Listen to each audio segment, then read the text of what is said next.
heavy oak doors of the historic Carmel Church violently swung open, shattering the somber silence of the memorial service. The torrential California rain lashed against the stone steps outside, framing a silhouette that made the entire congregation gasp in collective horror. It was Vivian, the woman lying supposedly in the closed mahogany casket at the front of the altar, was standing right there in the doorway. She was not a ghost. She was draped in a breathtaking, tailored white gown, her posture impeccable, a crimson umbrella shielding her from the storm. Richard, her grieving husband, dropped his eulogy notes, his face drained of all colour. Beside him, his secret lover choked on her own breath, clutching the wooden pew until her knuckles turned bone white. Vivian slowly lowered her umbrella, a wicked, triumphant smile spreading across her painted lips. This was not a resurrection. This was the opening act of a meticulously orchestrated destruction. To understand how a dead woman walked into her own funeral, we have to go back exactly 3 weeks. 3 weeks prior, Claire Sterling was drowning in a different kind of storm.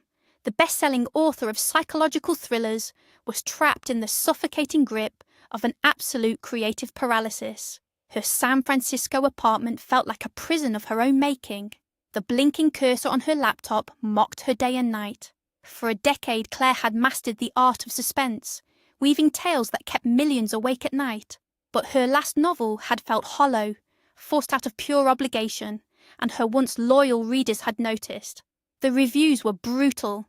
Claire spent her days staring at the grey fog rolling over the Golden Gate Bridge, convinced her career was over. Her daughter Chloe, a sharp tech executive in Silicon Valley, recognised the dangerous spiral. Refusing to watch her mother fade away, Chloe booked her a month-long retreat in Carmel by the Sea. It was a picturesque, wealthy coastal enclave, known for its dramatic cliffs, crashing waves, and reclusive artists. Chloe insisted the sea air would bring the stories back. Claire reluctantly packed her bags, expecting nothing but expensive coffee and boring ocean views. She had no idea she was about to walk straight into a real-life thriller, one far more dangerous and intoxicating than anything she could have ever typed on a page. The coastal fog clung to the jagged cliffs of Carmel like a damp grey blanket. Claire sat on the terrace of a luxury seaside cafe, wrapping her fingers around a ceramic mug of artisan coffee to steal its warmth. The view was objectively stunning. Emerald waves violently battered the dark, ancient rocks below, sending sprays of white foam into the crisp morning air. Wealthy retirees walked their purebred dogs along the pristine shoreline, laughing into the wind. Yet, Claire felt absolutely nothing. The beauty of the Pacific Ocean could not penetrate the thick wall of numbness that had surrounded her for months.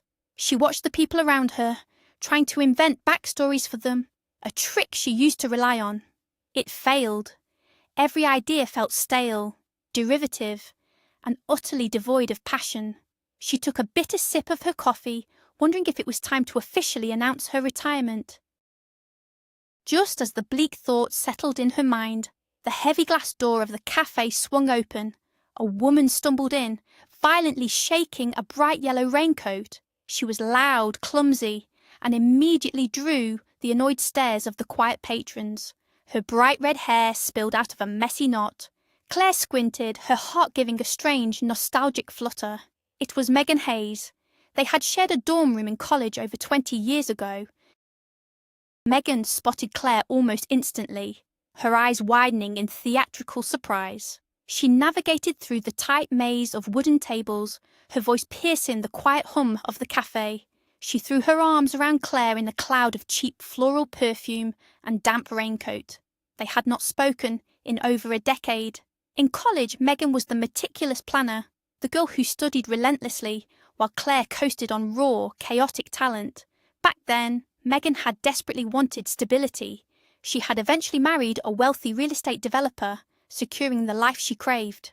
Now, sitting across the small table, Megan looked exhausted despite her expensive skincare. The forced smile cracked easily. After exchanging pleasantries and dancing around the painful subject of Claire's ex-husband, Megan finally admitted the truth about her current life. Her husband had left her with a mountain of debt. To maintain her lifestyle in this expensive coastal town, she had taken a job as a private companion, It was essentially a high-paid babysitting gig for a wealthy, eccentric, older woman. Megan leaned in closely, lowering her voice, as if the walls of the cafe were listening. She complained bitterly about her employer, a woman named Vivian Croft. Megan described her as a tyrannical, deeply disturbed artist who lived in a massive, modern Gothic estate perched on the highest cliff. Megan's complaints about the Croft estate were relentless. She described Richard Croft, Vivian's husband, as a saint, a highly successful businessman running for the state senate. Richard supposedly endured his wife's madness with quiet, noble grace, but it was Vivian who captured Claire's attention. Megan painted a picture of a woman losing her mind to a mystery illness, locking herself in a dark studio, and painting deeply disturbing images. The way Megan shuddered when she mentioned the artwork sparked a tiny, almost imperceptible flicker in Claire's creative mind. Megan claimed the paintings were cursed. She swore that whatever violent or tragic scene Vivian captured on her canvas eventually bled into reality. She cited a painting of a girl falling through blue space, completed just days before a local teenager jumped from the nearby cliffs. Claire felt a cold chill trace the length of her spine. This was the hook she had been desperately searching for. A mad heiress, prophetic paintings, a seaside Gothic mansion. It was literary gold.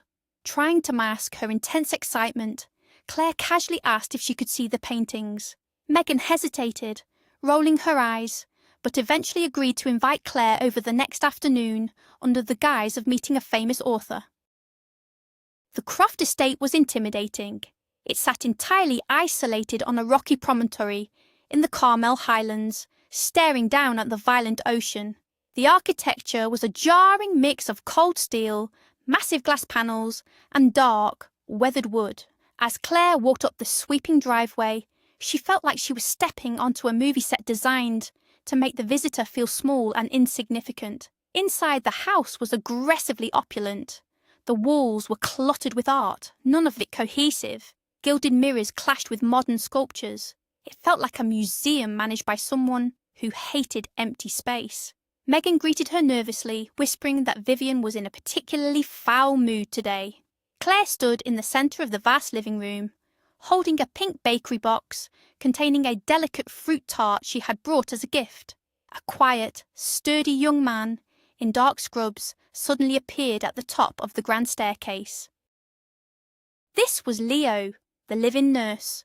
With practiced ease, he manoeuvred an ornate, custom-built wheelchair toward the private elevator. A moment later, the door slid open on the ground floor. There sat Vivian Croft. She was shockingly thin, her cheekbones sharp enough to cut glass, dressed in a vibrant emerald silk robe. Her silver hair was pulled back tightly, and her fingers were heavy with massive antique rings. Vivian's eyes were like dark, calculating polished stones. They locked onto Claire instantly, analysing her worth in a fraction of a second. She dismissed Megan with a subtle flick of her wrist and gestured for Claire to approach. Vivian's voice was surprisingly melodic, rich and textured with a cultured mid-Atlantic accent. She thanked Claire for the tart, her tone dripping with a strange, theatrical, polite venom. A maid in a crisp uniform silently poured hot tea into fragile porcelain cups. Megan hovered nervously by the sofa, slicing the tart with trembling hands. Claire tried to keep the conversation focused on art, mentioning her own struggles with creative blocks. Vivian listened, her gaze unblinking. Suddenly, the atmosphere shifted. The temperature in the room seemed to drop. Vivian asked Megan a simple question about the placement of a specific painting. Megan stumbled over her words, referring to the artwork as somewhat disturbing. It was a fatal mistake. Vivian's face contorted into a mask of pure, unfiltered rage. Her hands began to shake violently. Without a word of warning, Vivian reached out, plunged her ringed fingers deep into the sticky, fruit-covered tart, and hurled a massive handful of it directly at Megan's face. The room exploded into chaos. The sticky pastry hit Megan squarely in the cheek, splattering cream and fruit across her expensive blouse and perfectly styled hair. Claire gasped, jumping back so fast she nearly knocked over the antique tea table. Megan let out a high-pitched, pathetic shriek, frantically trying to wipe the mess from her eyes. Vivian did not stop. She let out a chilling, breathless laugh, grabbing another handful of the ruined tart and launching it at Megan's chest. She screamed insults, calling Megan a parasite, a brainless sycophant, and a deceitful little rat. Her voice echoed terrifyingly against the high glass windows. Claire stepped forward, holding her hands up, pleading for calm, truly believing she was witnessing a severe psychiatric breakdown. Leo, the nurse, moved with mechanical efficiency. He didn't speak. He simply stepped behind Vivian's wheelchair, unlocked the brakes, and swiftly rolled the screaming, laughing woman out of the room and toward the elevator. The heavy silence that followed was broken only by Megan's quiet, angry sobs. The maid hurried in with warm towels. Claire stood perfectly still, her heart hammering against her ribs. She was horrified, yet completely mesmerized. The scene was wild, unpredictable, and dangerously alive. Claire left the estate shortly after, her mind racing at 1,000,000 miles an hour. Megan had locked herself in a guest bathroom, refusing to come out, shouting through the door that this was exactly the kind of nightmare she endured daily for a paycheck. Walking back down the winding coastal road, Claire felt a strange surge of adrenaline. The writer in her was fully awake. The blank canvas of her mind was suddenly splashed with vivid, chaotic colours. She spent the entire evening in her hotel room, furiously typing out character sketches and scene outlines. The mad woman in the wheelchair, the oppressed companion, the silent nurse. It was all perfect. But as the fog rolled in over the ocean, hiding the stars, Claire felt a pang of guilt. She was reducing real, suffering human beings to mere plot points. Her phone vibrated on the nightstand, startling her. It was an unknown number. When she answered, a calm, deeply refined voice spoke. It was Vivian Croft. The manic energy from the afternoon was completely gone. Vivian apologized with striking sincerity, explaining that her illness sometimes caused neurological misfires, leading to uncontrollable rage. She asked Claire for forgiveness and extended a private invitation to return the next day. Claire agreed without a second thought. The following afternoon, Claire returned to the cliffside mansion. The atmosphere was completely different. The house was quiet, bathed in the soft, golden light of the California sun piercing through the floor-to-ceiling windows. Vivian was waiting in the driveway in her wheelchair, dressed in a sleek beige linen suit. Leo was loading a small oxygen tank into the back of a luxury SUV. Vivian explained that they had to make a brief stop at the local private hospital in Monterey. A dear friend of hers had been admitted, and she wanted to drop off a gift. Claire agreed to ride along, eager to observe this new, calmer side of the eccentric artist. The drive down the coast was surprisingly pleasant. Vivian spoke eloquently about literature, dissecting Claire's earlier novels with a sharp, insightful critique that proved she had actually read them. When they arrived at the hospital, Vivian rolled herself inside with surprising speed, leaving Claire and Leo waiting in the courtyard. Leo was quiet, but he offered Claire a small, knowing smile. He mentioned that Vivian was complex, but fiercely loyal to those she truly cared about. 20 minutes later, Vivian emerged from the sliding glass doors, accompanied by a tall, exceptionally handsome man in a crisp, white doctor's coat. The man was Dr. Julian Vance. He walked with a quiet, confident authority. He held a tiny, trembling grey kitten in his large, capable hands. Vivian introduced them, explaining that her sick friend could no longer care for the kitten, and Vivian had impulsively decided to adopt it. Julian handed the small creature to Claire so Vivian could manage her wheelchair. When Julian's fingers brushed against Claire's, a sudden, electric shock travelled straight up her arm. She looked up and met his eyes. They were a striking, warm amber, deeply intelligent, and crinkled at the corners with genuine kindness. Julian held her gaze for a second longer than was strictly polite. He told Claire to take good care of the little survivor. His voice was deep, resonant, and incredibly soothing. As they drove back to Carmel, Vivian watched Claire with a knowing, sly smirk. She noted that the good doctor had practically stopped breathing when he saw Claire. Vivian urged her to pay attention, claiming that Julian was a rare, genuinely good man. Claire blushed, feeling like a teenager. The terrible writer's block was completely gone, replaced by a swirling mix of creative inspiration and an unexpected, terrifying spark of romantic hope. Back at the estate, Vivian finally granted Claire access to her private sanctuary. The art studio was located at the highest point of the house, accessible only through Vivian's bedroom. The room smelled heavily of turpentine, oil paint, and old wood. It was messy, chaotic, and wonderfully authentic. Large canvases were stacked haphazardly against the walls, covered in heavy drop cloths. Vivian rolled over to a hidden compartment built into the wooden panelling and extracted 3 rolled-up canvases. She unrolled them on a large drafting table and stepped back, watching Claire's reaction intensely. Claire held her breath. The paintings were not just disturbing, they were hypnotic.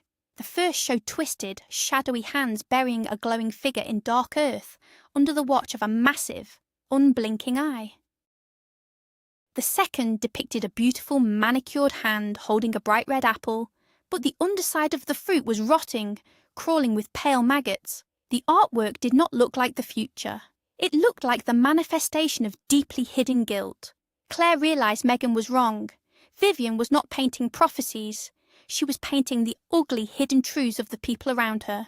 She was a psychological surgeon, using a brush instead of a scalpel.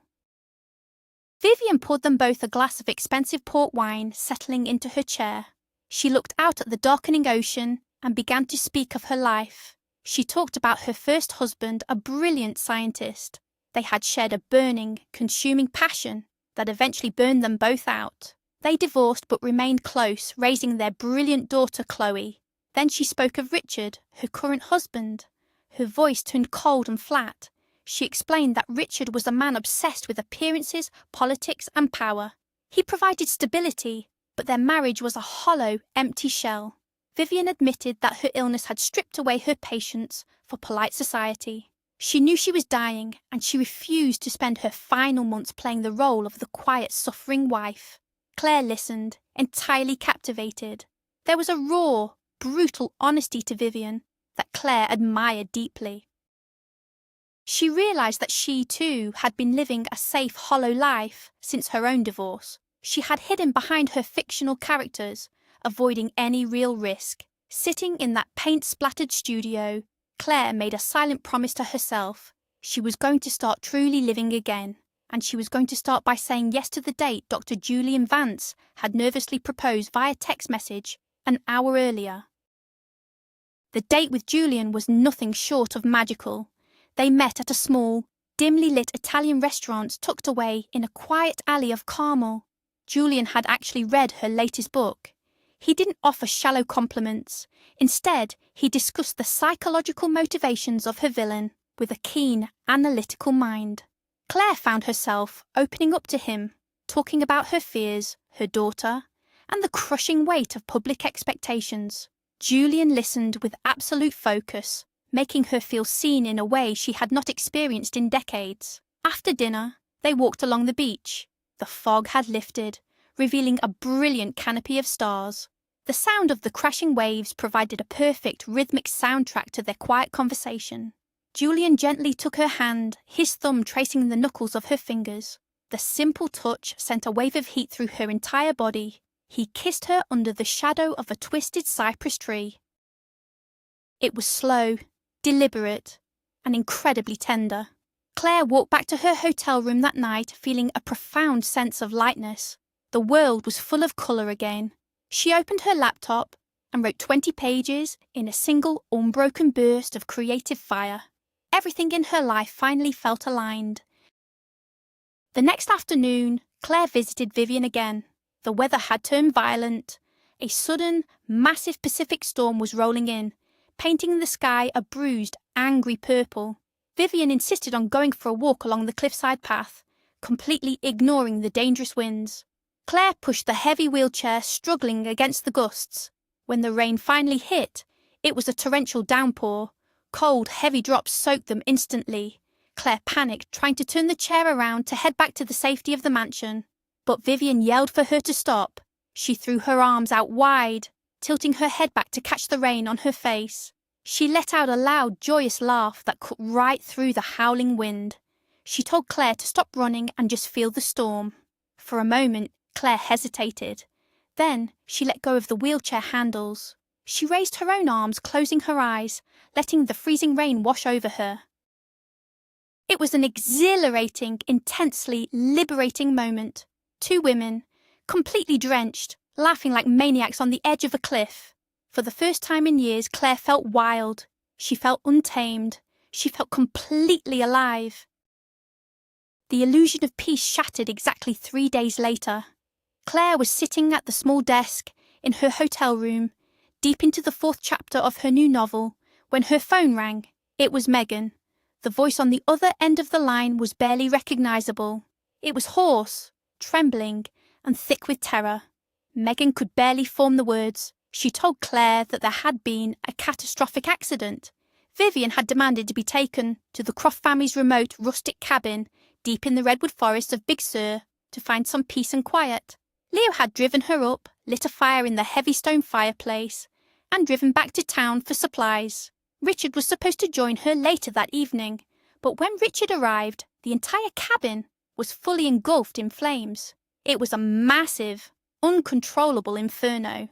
The volunteer fire department took an hour to navigate the narrow mountain roads.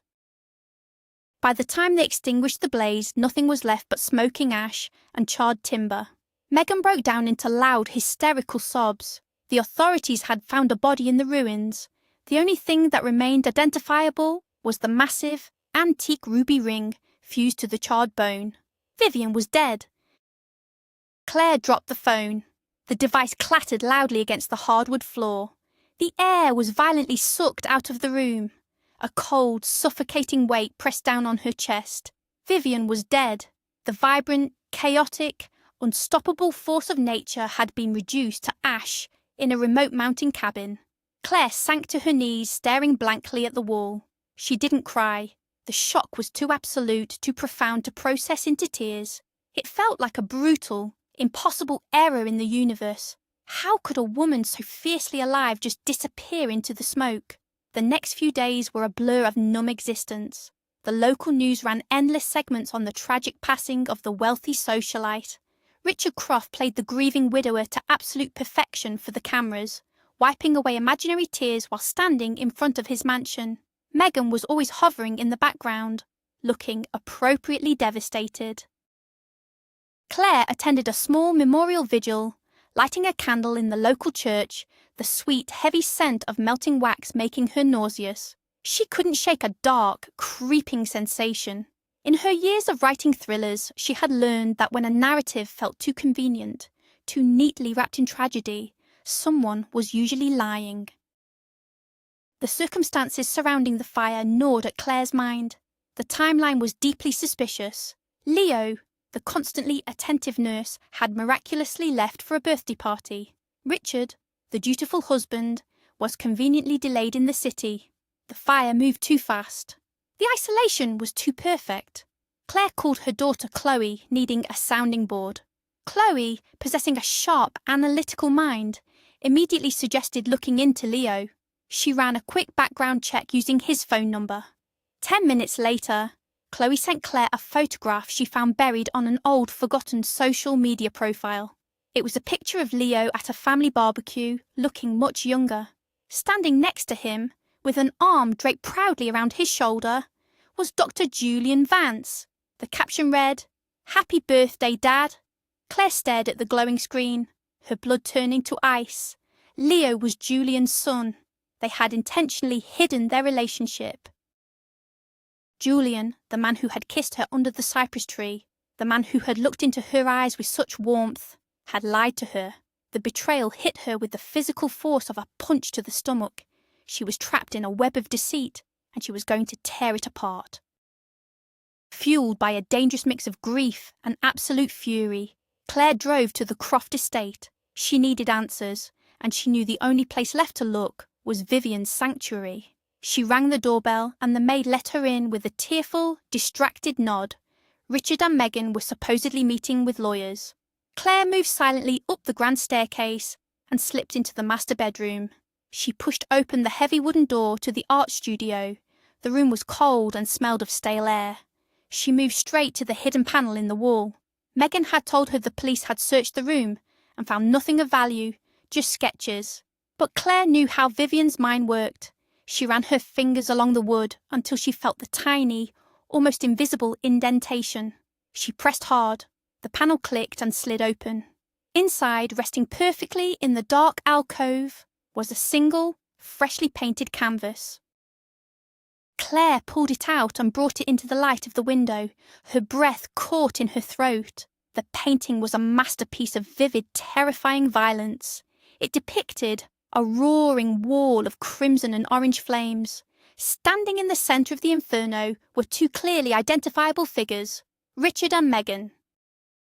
The painting was explicit. Richard's face was twisted in a sinister grin, handing Megan a small, glowing vial. Megan's hands were stained blood red, and above them, floating in a serene, cerulean blue sky, was Vivian. She looked down at the burning couple with a serene, knowing smile. The truth hit Claire like a freight train. It was never a prophecy. It was a confession, or rather, an accusation. Vivian knew. She knew her husband was having an affair with her companion. She knew they were trying to kill her, and she had painted her own murder before it happened. Claire rolled the canvas up with trembling hands. She had to take this to the police. But as she turned to leave, a floorboard creaked loudly behind her. Megan was standing in the doorway, wearing one of Vivian's expensive silk robes, holding a cup of coffee. The mask of the grieving friend was completely gone. Megan looked at Claire with cold, dead eyes. She didn't look like a companion anymore. She looked like the lady of the house. Megan smirked, casually mentioning that the trash in the studio belonged in a dumpster. The sheer, terrifying audacity of the woman made Claire's skin crawl.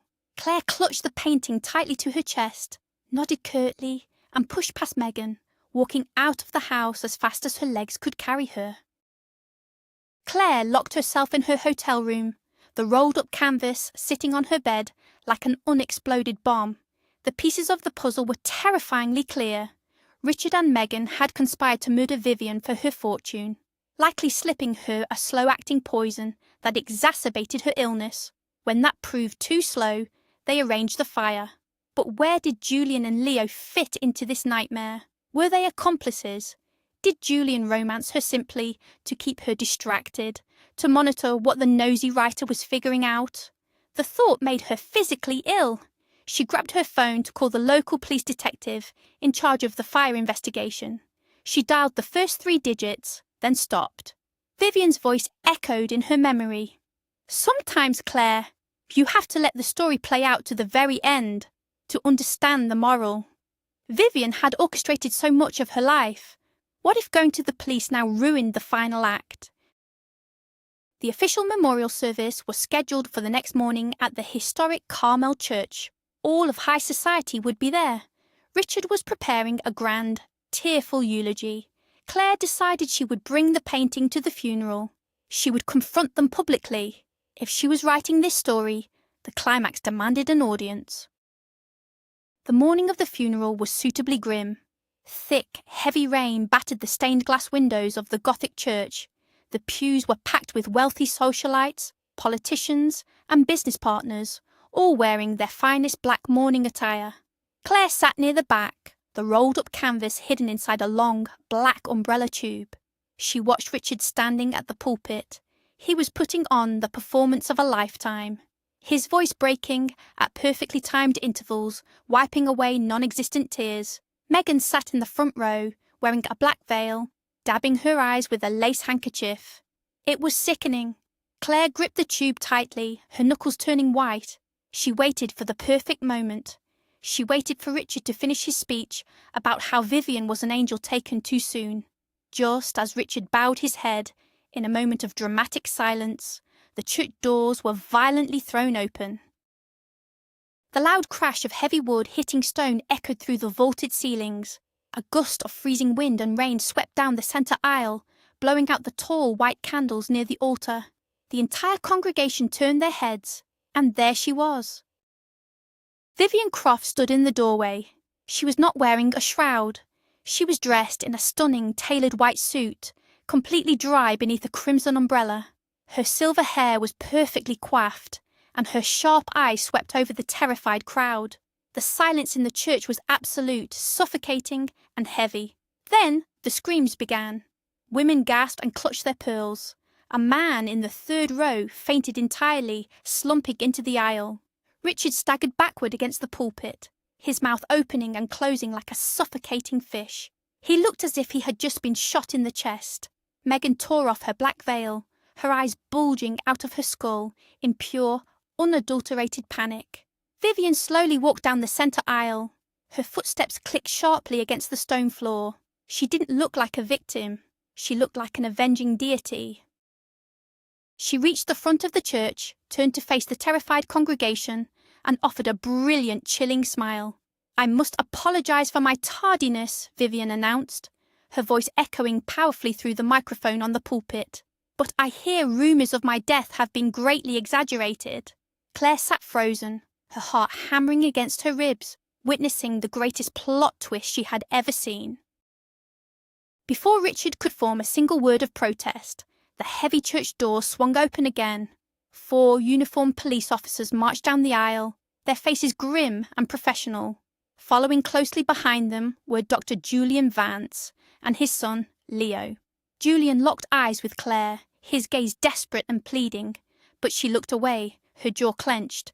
The lead detective stepped up to the altar. He didn't look at Vivian.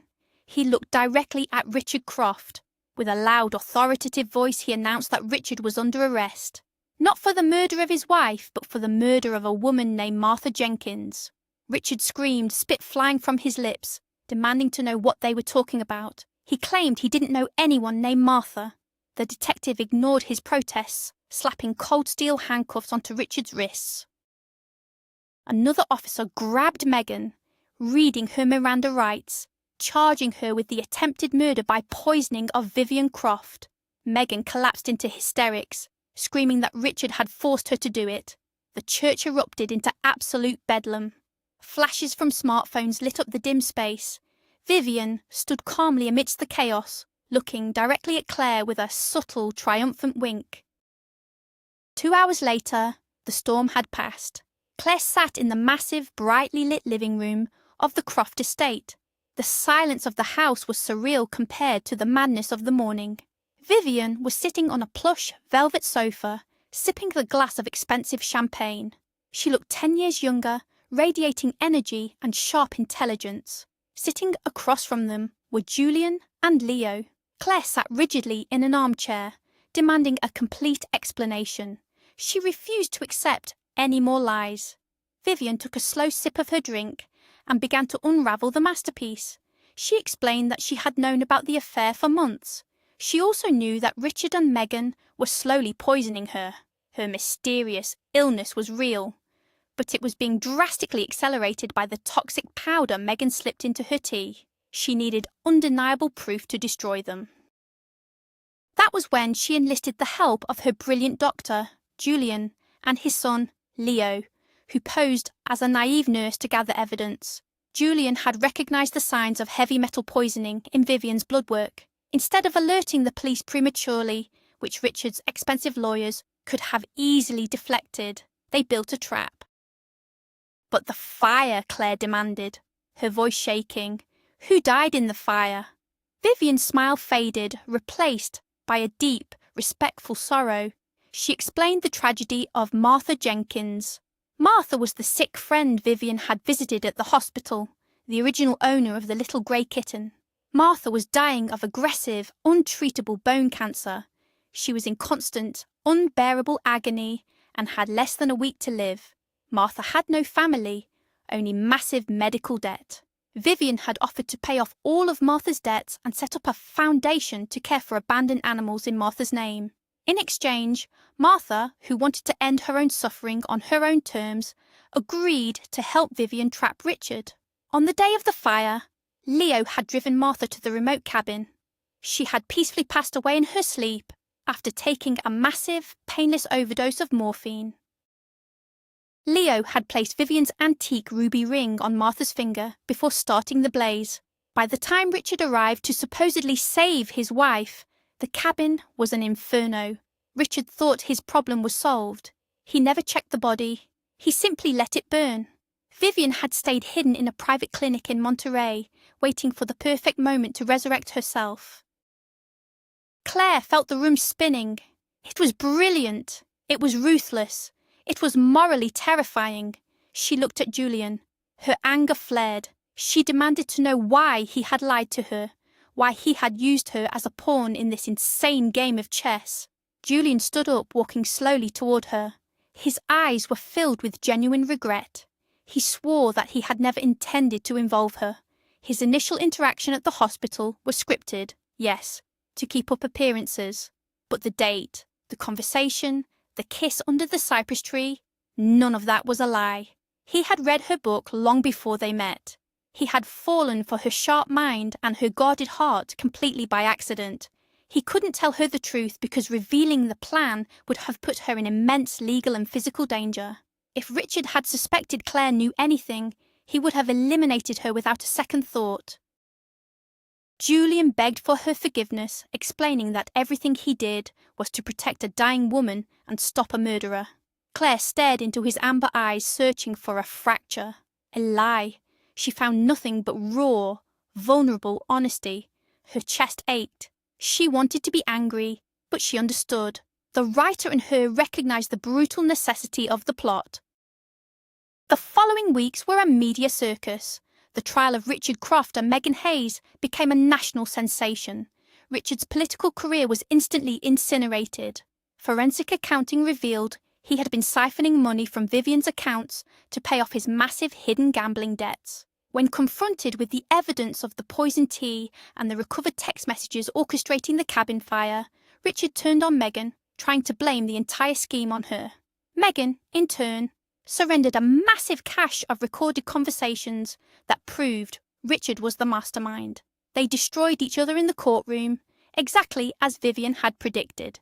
Vivian attended every single day of the trial, wearing impeccably tailored suits, watching them tear each other apart from the front row. She became a bizarre icon of justice and vengeance. Meanwhile, Claire stayed in Carmel. She had originally come for a month, but she extended her lease. The coastal town no longer felt like a dreary escape. It felt like home.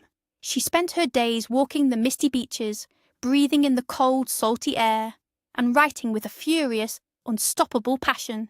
The writer's block was completely obliterated. Claire's new novel was pouring out of her faster than her fingers could type. It wasn't a cheap thriller. It was a complex, layered psychological drama about wealth, betrayal, and the terrifying lengths a person will go to reclaim their own agency. She didn't use real names, of course, but the essence of the story was pure Vivian. Her publisher was ecstatic. The early chapters she submitted were hailed as the best work of her entire career. Chloe flew down from San Francisco for a weekend, amazed by the profound change in her mother. Claire looked radiant, energized, and deeply happy. During her stay, Claire also allowed herself to cautiously reopen the door to Julian Vance. He had been incredibly patient, giving her space to process the trauma of the deception. They started with quiet coffees on the terrace, discussing art and literature. Slowly, the walls Claire had built around her heart began to crumble. Julian was exactly the man he appeared to be on their first date, kind, brilliant, and deeply devoted. They spent their evenings cooking together, drinking wine, and watching the sun dip below the Pacific horizon. The nightmare had given way to a beautiful, unexpected dream. On the day Vivian finalised her divorce, stripping Richard of every single asset he possessed, she invited Claire over to the estate one last time. The massive house was mostly empty. Movers were carrying out furniture wrapped in heavy blankets. Vivian was relocating to a villa in Tuscany to spend her remaining days painting under the Italian sun. She greeted Claire with a warm, genuine embrace. There was no more theatrical venom, no more calculating glares. She was simply a woman who had fought a war and won. Vivian led Claire up to the empty art studio. The drafting table was bare, except for one flat, rectangular package wrapped in thick brown paper and tied with twine. Vivian handed it to Claire, her eyes softening. She explained that she had painted one final piece before packing her brushes. She told Claire that while her other paintings revealed the hidden sins of the past, this one was different. This one, she claimed with a soft, genuine smile, was a true prophecy. She asked Claire not to open it until she returned to her hotel room. They said their final goodbyes on the cliffside terrace, the wind whipping their hair. Claire watched Vivian's car drive down the winding road, feeling a profound sense of gratitude for the beautiful, terrifying madwoman. Claire returned to her room as the sun was setting, painting the sky in vibrant shades of bruised purple and burning orange. She placed the wrapped canvas on her bed. Her hands trembled slightly as she pulled the twine and tore away the thick brown paper. She held her breath, expecting to see something dark, something cryptic. Instead, the painting took her breath away for an entirely different reason. It was not a scene of violence or revenge. It was a painting of a sunlit garden, bursting with vibrant, blooming flowers. In the centre of the garden stood two figures, a man with broad shoulders and warm amber eyes, and a woman with dark hair, laughing, her head thrown back in pure joy. The woman was holding a small grey cat. It was a portrait of Julian and Claire. The painting radiated warmth, safety, and profound love. It was a masterpiece of hope. Claire stared at the canvas, hot tears finally spilling over her eyelashes. They were not tears of grief, but of profound relief. Vivian had given her the greatest gift of all, not just a story to write, but a future to live. Claire picked up her phone, her fingers steady, and dialed Julian's number. When he answered, she simply said, "Come over. I have something beautiful to show you." That evening, Julian stood in her hotel room, staring at the painting. He wrapped his arms around Claire from behind, resting his chin on her shoulder. The room was quiet, safe, and filled with the gentle sound of the ocean waves breaking against the shore outside. Claire leaned back into his embrace, closing her eyes. She had travelled to this foggy, coastal town expecting to find the end of her career. Instead, she had found the courage to tear down the walls she had built around herself. She had witnessed the terrifying power of revenge, but more importantly, she had discovered the healing power of truth. As she listened to the steady, reassuring beat of Julian's heart against her back, Claire realised that her own story was no longer a tragedy. It was a romance, a thriller, a drama, and a mystery all rolled into one. And for the first time in her life, she wasn't just writing the narrative, she was living it. The blank page no longer held any terror. It was just a space waiting to be filled with the next brilliant chapter. Claire smiled in the dim light, finally ready to turn the page and see what happened next. Claire Sterling's new novel became an instant international bestseller, praised for its breathtaking twists and complex, morally ambiguous characters. Richard and Meghan remained behind bars, their greed ultimately becoming their own perfectly designed prison. And Vivian? Somewhere in a sun-drenched villa in Italy, a brilliant, eccentric artist paints the world exactly as she sees it, free from the shadows of betrayal. Sometimes, the most brilliant traps are the ones we build to set ourselves free. What did you think of Vivian's masterful revenge? Would you have the courage to pull off such an incredible illusion to expose the truth? Let me know your thoughts in the comments below. If you enjoyed this cinematic journey of love, betrayal, and ultimate justice, please hit that like button, subscribe to the channel, and turn on the notification bell so you never miss a thrilling story. Thank you for watching, and remember, sometimes the greatest stories are hiding just beneath the surface of reality.